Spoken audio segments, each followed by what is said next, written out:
Welcome back, everybody. I'm your host, Kelly Sparks, also known as Redbeard and Son of Thor 3 in certain circles. Like I said in the last one, I had the Aberfeldy 12 that I wanted to review. I did the Dewar's White Label, and I'll do the Aberfeldy 12, and then maybe on down the road I might pick up some other Dewars. I mean, I'm just not that big into blended Scotch. I've been really hammering on the bourbons here lately, so I'm going to go ahead and do this one because we picked this one up for the podcast.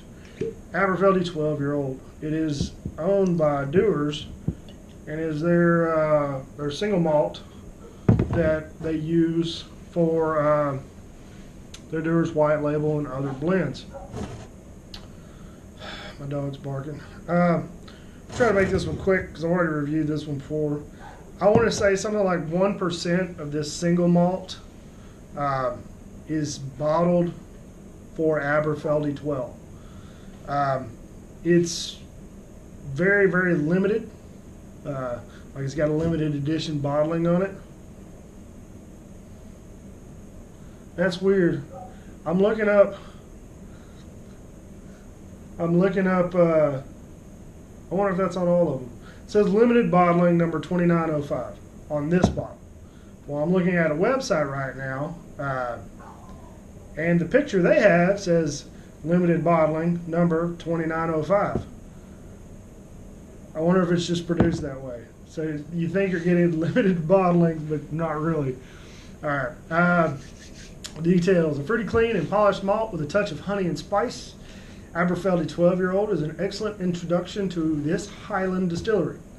Aberfeldy's main claim to fame is as the heart of the excellent Dewar's blended Scotch whiskies.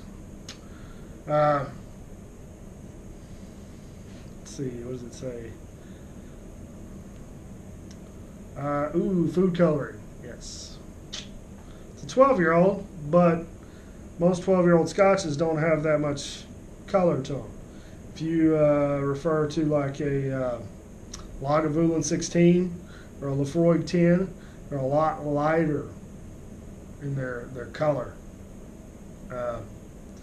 Some tasting notes. The nose, fresh and fruity, freshly cut melon, green apple, and pear, along with hot toast and honey with a sprinkling of freshly grated nutmeg. I don't get none of that. Well, I get the melon maybe. Oh yeah, maybe. Definitely fruitiness, some apple. Oh well.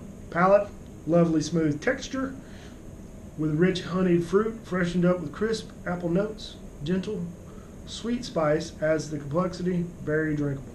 I remember last time it is very drinkable. It's easy to drink. I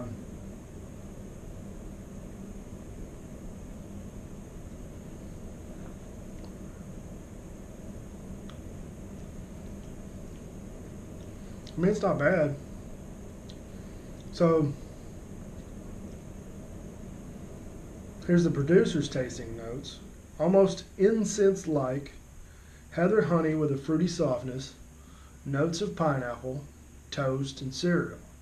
Syrupy, lingering on the tongue like a liqueur.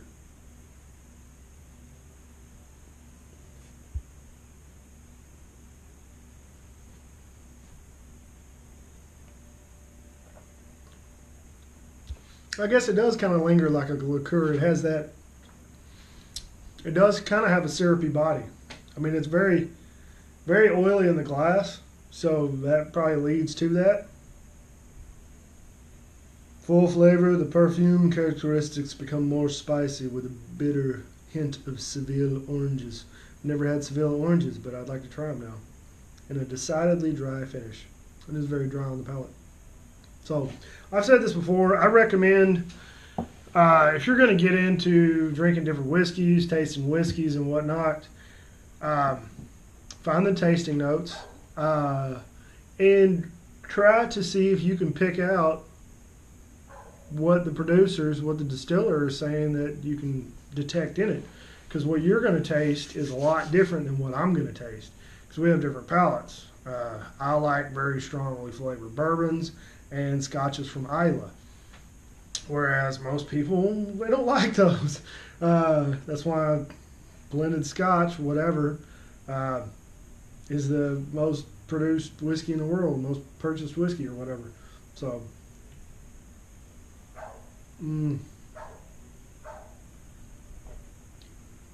this is definitely one of those whiskeys that if somebody's wanting to enter into Scotch, something like this, very, very easy to drink. It doesn't punch you in the mouth at all. Very fruity, light. It would be a beginner whiskey for me. It'd be in that beginner Scotch, beginner single malt, more or less.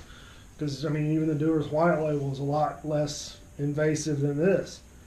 So, I mean, if you're looking to get into single malts, start here.